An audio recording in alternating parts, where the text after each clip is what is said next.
sakamiazava mitsangana ianao iza. Ivavaka isika rehetra tompoko, misaotra sy midera ary mamivonahitra anao izay Jesosy noho ny habeny fitiavanao amin'ny anekenao ny zavatra sarotra indrindra ho tanterahina ho famonjena anay, dia amin'ny anoloranao ny tenanao sy ny rahanao ho fanadiovana anay. Misaotra anao izay amin'ity andro anio ity izay hanomezanao anay anjara, ka ampahatserovanao anay izany fotoan-dehibe sarobidy izany, ka dia mangataka aminao izahay mba hirato ny masonay, mba hitanay tokoa ny harena sarobidy raketiny izany fanasanao izany. Koa dia mitenena tompo mampianara anay araka amin'ny fombanao fa miaino izahay. Amin'ny anaranao mahavonjy no agnanaovana izany vavaka izany. Amen.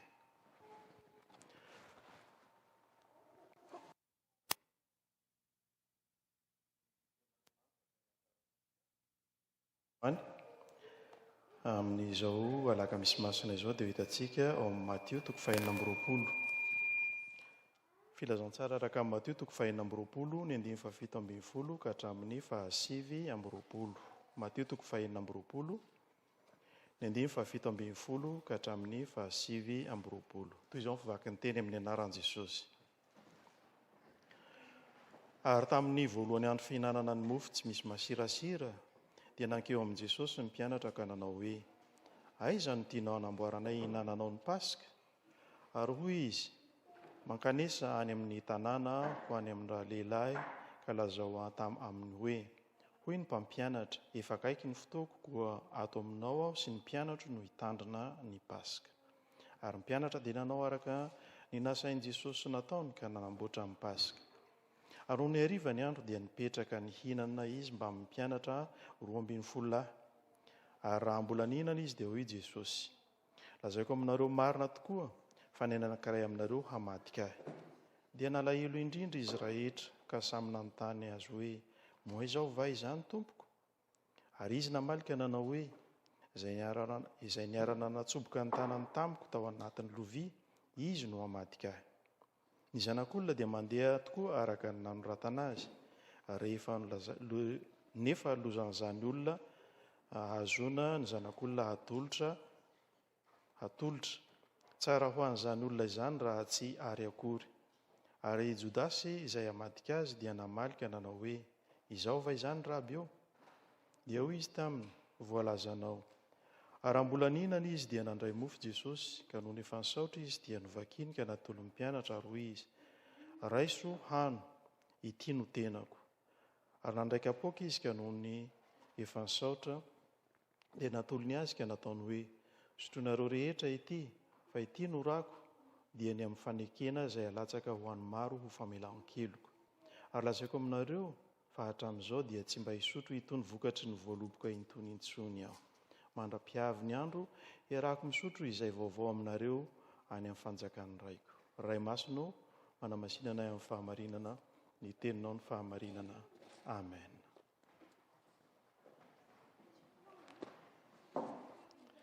Ry fiangonana malala ao aminareo rehetra ny fahasoavana sy ny fiadanana avy amin'Andriamanitra raintsika sy Jesosy Kristy Tompo. Amen. Ny alakamisy masina dia manana toerana lehibe indrindra eo amin'ny fiangonana, tsy amin'izao androntsika izao ihany, fa na tamin'ny andron'ny Jiosy tamin'ny fotoan'andro dia ity andro ity no hanombohana ny atao hoe fotoana fihinanana ny mofo tsy misy masirasira, izay nataon'Andriamanitra ho tsarovana eo amin'ny zanak'Israely ny amin'izay nanavotana azy avy tany amin'ny fanandevozana tany Egipta ho amin'ny fahafahana ka niditra tany amin'ny tany Kanana. Ary tsy fotoana kisendrasendra zany rehetrarehetra zany, fa fotoana efa nalamin'Andriamanitra mialoha hoentina manatanteraka ny programa-mpamonjena ho antsika izay lavo noho ny fahotana ka nandova izany tamin'ny alalan'ny Adama sy Eva.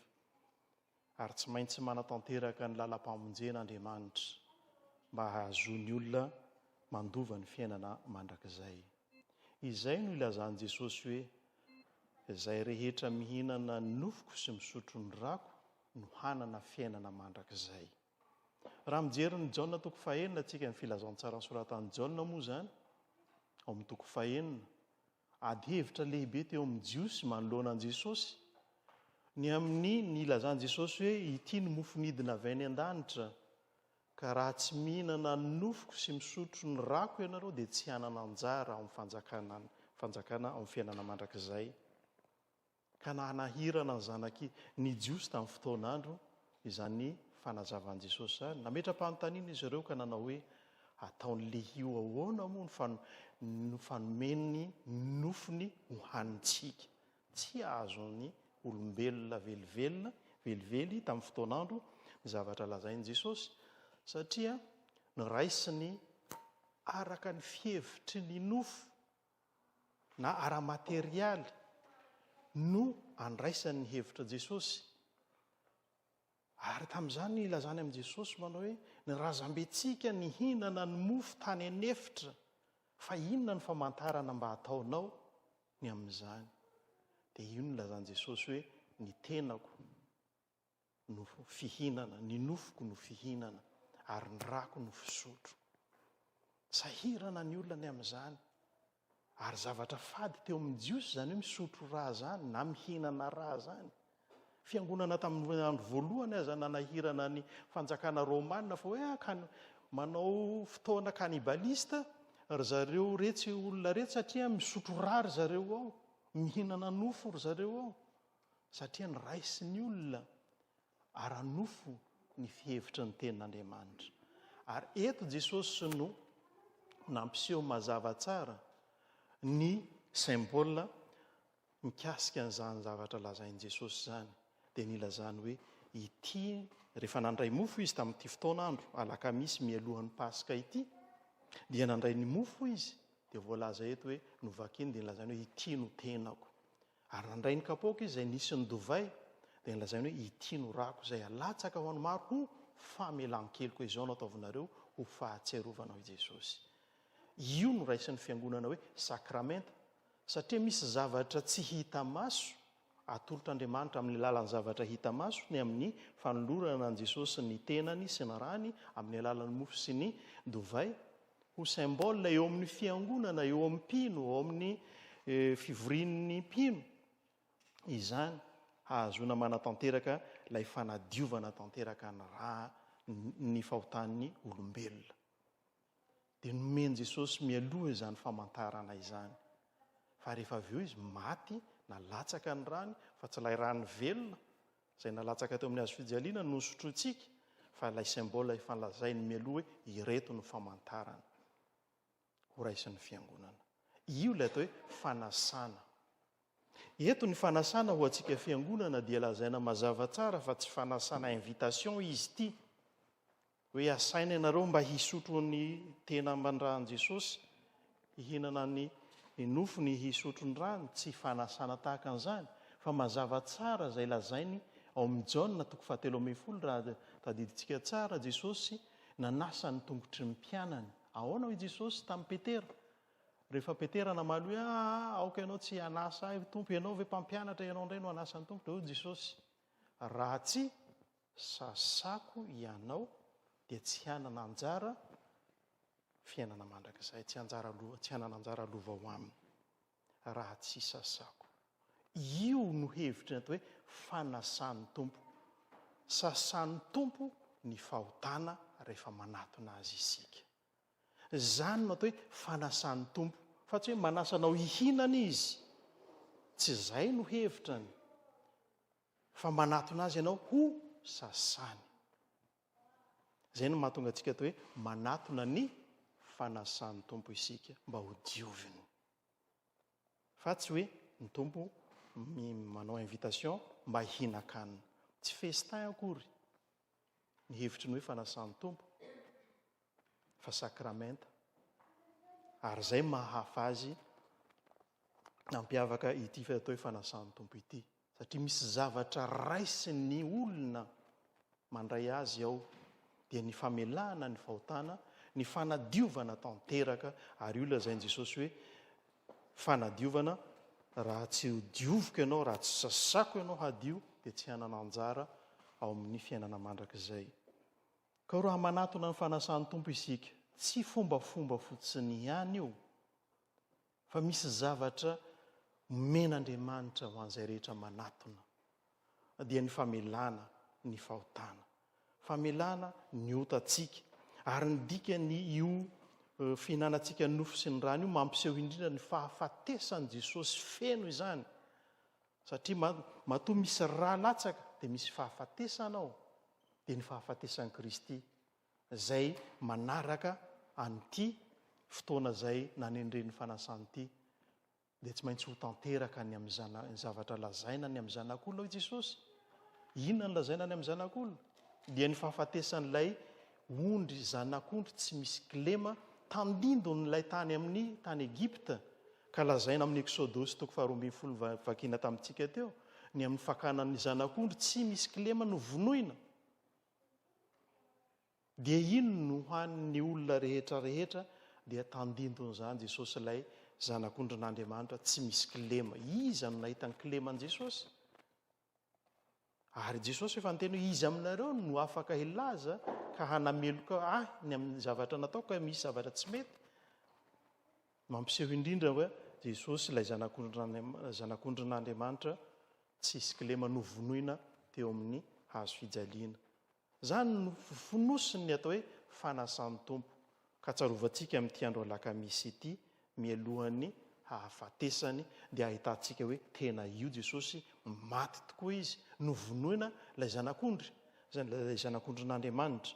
Fa satria raha nihinana fotsintsika ny mofo sy ny dovay kanefa tsy nisy ny fahafatesan'ny tompo, dia toy ny fanasana tsotra zany io, fihinanan-kanina fotsiny zany io. Ka izay mahatonga antsika sarotiny mihazona ny zavatra natolotra Jesosy. Rehefa nanolotra Jesosy dia ity no tenako Jesosy, rehefa nitenin'ny mofo izy, fa tsy hoe ity no mofo hohany. Tsy nanao an'izany Jesosy, fa rehefa nandray mofo izy dia hoy izy hoe ity no tenako. Ary rehefa nandray ny dovay izy tsy nandray sirop izy, na ranonapango izy, na rano-tsotra ny natolony, fa ny dovay voalazan'ny kapoaka, atolotra Jesosy manao hoe ity no rako, ary hazon'ny fiangonana ireo symbole anankiroa ireo hatramin'izao. Fa tsy zavatra noforoporonintsika io, na zavatra nambamboarina mba hoe hampisy solanité be ny fotoana izay ataontsika amin'ny fotoam-pivavahana, tsy zany akory. Fa misy zavatra napetraky ny tompo hataon'ny fiangonana. Dia izay mahasarobidy ity sakramenta anankiray ity. Ahafahantsika mandray ny famelan-keloka fanadiovana antsika amin'ny fahotana rehetra. Ary io no ataon'i Jesosy hoe naoviana nareo no misotro sy mihinana an'itony mofo itony sy misotro amin'ny kapoaka, dia manambara ny fahafatesan'i Kristy zany, manambara ny fahafatesany zany, ary manambara ny fanomezany antsika ny fiainana mandrakizay. Mialohan'ny hahafatesany no anaovany an'ity. Raha tsy manatsika zoma masina isika, tsy feno ny fahalalantsika, ny fahatanterahan'ity lakamisy masina ity. Tapatapany ihany ny fatatsika. Fa ny zoma masina no mampiseho indrindra ny atao hoe lalan'ny hazo fijaliana, ahitanao ny zavatra rehetra ny aretan'i Kristy hahatanteraka an'ilay hoe ity no tenako, ity no rako. Tsy feno io raha tsy eo ny zoma masina tsarovan'ny fiangonana io. Na nahoana ny aretan'i Kristy nahazonao nihinana ny mofo sy ny rano io? Tsisy valeur ny mofo sy raha io raha tsy nisy ny zoma masina nahafatesany, na nalana baraka an' Jesosy, namonoana azy, nampiboridanina azy, nampahoriana azy, ny karavasiana, ny rorana sy ny sisa. Ho hitantsika amin'ny tantaran'izany raha-pitso. Raha tsy mahita an'io ianao, tapatapany ihany ny fantanao. Maivana ilay fanasan'ny tompo raha tsy hitanao ny aretany. Satria ny fahatanterahany famantarana no meny mialoha dia ny zoma mialoha ny Paska. Ary tsika zao tsarovy fa tsy isika ny tena tsy isika irery no mankalaza ny Paska, fa ny jiosy amin'ny sabotsy ny azan'ny Paska, satria io ny tsarovana ny amin'ny Paska. Io le lazain'i Jehovah hoe naoviana dia tsarovinareo zao paska nanafahana anareo zao zay ny lazainy tao amin'ny Eksodosy vakina tamintsika teo ho tsarovanareo amin'ny zanakareo sy ny taranaka mandimby rehetra ity paska ity dia io andro sabotsy fa amintsika ny andro sabotsy moa atao hoe sabotsy mangina satria Jesosy any am-pasana amin'ny fotoana io fa ny antsika ny paska miova ao amin'ilay andro fahafahana dia amin'ny andro alahady izany sarobidy manomboka amin'ny lakamisy eo ny fanatanterahany Jesosy ny asa mpamonjena ho antsika manomboka amin'ity tsika andrany alakamisy ity sarobidy izany fa tsy zavatra moramora akory no zavatra ny aretan Jesosy fa toy ny moramora amintsika satria tsika efa mipetrapetraka fotsiny ambony W tsika mivavaka fotsiny tsika dia ohatra moramora fa ampahatsiarovana antsika ho tsarovantsika indrindra ny lalany atao hoe lalany hazo fijaliana na azotsika izany andro famonjena izany tsy feno ny fotoanantsika androany raha tsy manatrika ny rahampitso zay ny antony fisiany atao hoe zoma masina lalany hazo fijaliana io mahatonga ny fiangonana mametraka an'ireo andro ireo hatramin'ny paska misy ny sabotsy mangina misy zavatra mifameno ireo misy zavatra mifandray ireo ho resahantsika rahampitso mikasika ny sabotsy ny sabotsy mangina fa rahampitso isika iresaka ny fanatanterahany Jesosy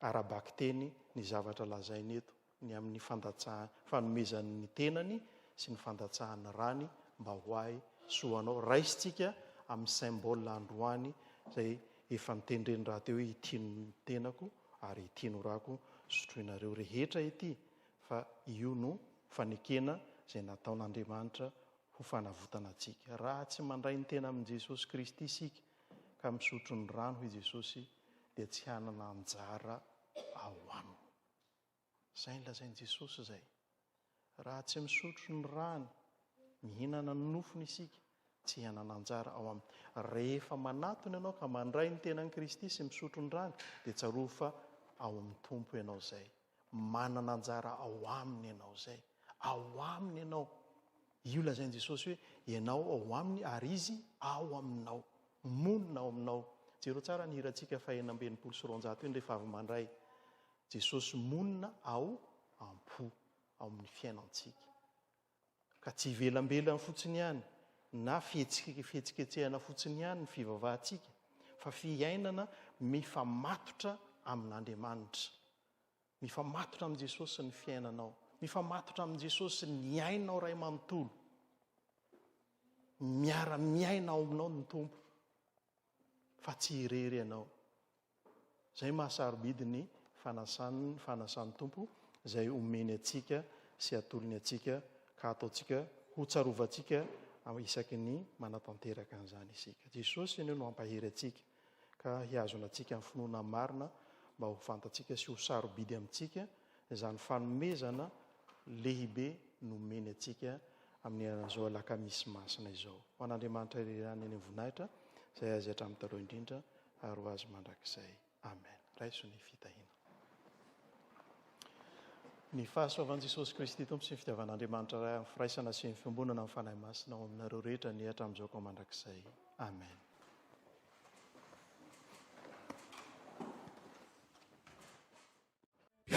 Tonga ni mazava mi iposaka ni vuninini Jehova ifamipusaka amina ao eto amin'izao tontolo izao